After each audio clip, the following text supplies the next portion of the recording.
আমরা জানি কাজী নজরুল ইসলাম ছিলেন বিদ্রোহী কবি, সাম্যের কবি এবং মানবতার চিরন্তন কণ্ঠস্বর। কিন্তু আপনি কি জানেন যে তার লেখা কবিতার একটি লাইন মোবাইল ফোনের মতো যুগান্তকারী প্রযুক্তির ভবিষ্যৎবাণী করেছে? আজকের এই ভিডিওতে আমরা আলোচনা করব নজরুলের সংকল্প কবিতার সেই চমকপ্রদ লাইনটি, যেখানে তিনি বলেন, বিশ্বজগৎ দেখব আমি আপন হাতের মুঠোয় পুরে। বন্ধুরা, কি হতে পারে এই লাইনটির আসল অর্থ?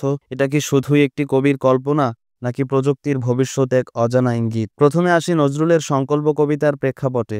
এটি লেখা হয়েছিল 1927 সালে। সেই সময় উপমহাদেশে ব্রিটিশ শাসনের বিরুদ্ধে বিদ্রোহের আগুন জ্বলছিল এবং নজরুল তার কবিতায় সেই চেতনার প্রতিফলন ঘটিয়েছিলেন। সংকল্প কবিতার প্রধান ভাবনা ছিল মানুষের অদম্য ইচ্ছাশক্তি এবং অগ্রগতির প্রতি দৃঢ় সংকল্প। তার এই লাইন, বিশ্বজগৎ দেখব আমি আপন হাতের মুঠোয় পুরে, মূলত সেই সময়ের মানুষের ইচ্ছা ও আত্মবিশ্বাসের প্রতীক। কিন্তু আধুনিক যুগে আমরা যখন এই লাইনটি বিশ্লেষণ করি, তখন এর ভিন্ন অর্থ খুঁজে পাই।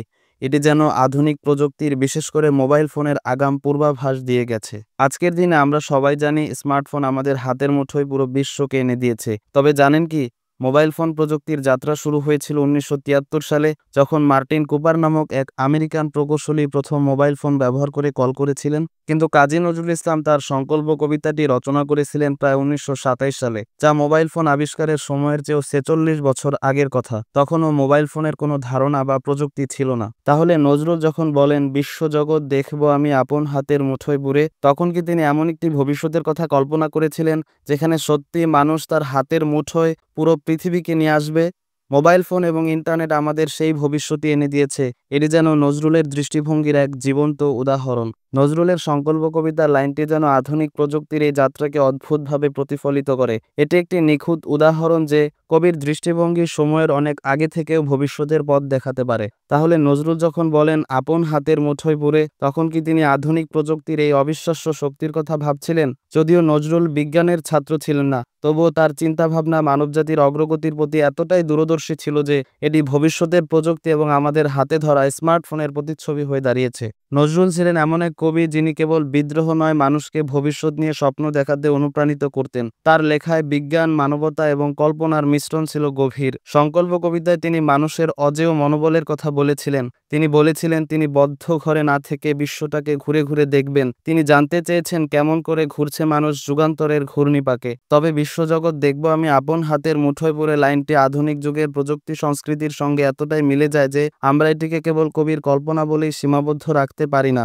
এটি যেন এক প্রেরণাদায়ক দৃষ্টিভঙ্গি, যা আমাদের মনে করিয়ে দেয় যে মানুষ তার চিন্তা শক্তি দিয়ে অসাধ্যকেও সম্ভব করতে পারে।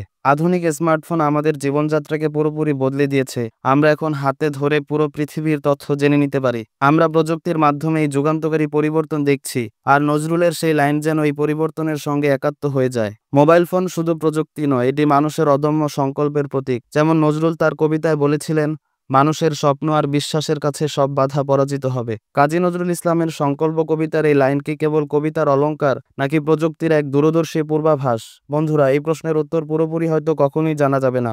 তবে এটুকু নিশ্চিত যে নজরুল তার চিন্তাশক্তি এবং কাব্যিক দৃষ্টিভঙ্গির মাধ্যমে মানুষের অগ্রগতির এক অসীম সম্ভাবনা দেখিয়েছিলেন। আপনারা কি মনে করেন, নজরুল কি সত্যি মোবাইল ফোনের মতো যুগান্তকারী প্রযুক্তির ভবিষ্যৎবাণী করেছিলেন, নাকি এটি নিছক কাব্যিক কল্পনা? নিচে কমেন্টে আপনার মতামত জানাতে ভুলবেন না। এই ভিডিওটি ভালো লাগলে লাইক দিন, শেয়ার করুন এবং আমাদের চ্যানেল মাসুম শিকদার সাবস্ক্রাইব করতে ভুলবেন না।